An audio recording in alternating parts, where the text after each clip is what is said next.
আমরা এলাম পুরাতন গভীর জঙ্গলের ভিতরে, চারিদিকে জঙ্গল আর জঙ্গল। আমরা বহুত রিক্স লই আইছি, হাতে নাই কিচ্ছু নাই, একটা বোতল হয়েছে গাছের আর তাড়াতাড়ি ঠান্ডা। আমরা তো জলও নাই এখানে, বেশি শুনছি বাঘ আছে, জল খায়, হরিণও আছে, হরিণা বাচ্চা আছে, হরিণায় শিয়াল তো এটা অভাব সারা শিয়াল এখানে আছে। স্পট আপনারা দেখাতে পারেন, জঙ্গলি বই চায়, এরপর গভীর জঙ্গল, বাঘের পাওয়ার সিন সেদিকে কত বড় হচ্ছে, আপনারা ফোন ক্যামেরা দিয়ে দেখেন, ব্যাক করতে পারেন না। এটা দেখুন একদম মানে তাজা তাজা তাজা তাজা সিন, পুরো আগে গেছে মনে হয়।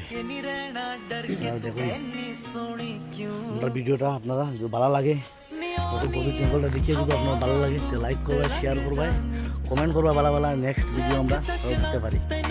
বন্ধুরা দেখুন তোমরা আরও যত উৎসাহ দিবা তত আমরা আরও গভীর জঙ্গলে যাবো। আমরা খালি ভিডিওটা লাইক করবা, শেয়ার করবা, আমরা ওই জঙ্গলের ভিতরে মজিয়ে ঢুকুন। নেক্সট ভিডিও আমি ব্যাক ক্যামেরাতে দেখাইলাম, ব্যাক ক্যামেরা হয়েছে, ফটো হয়ে গেছে।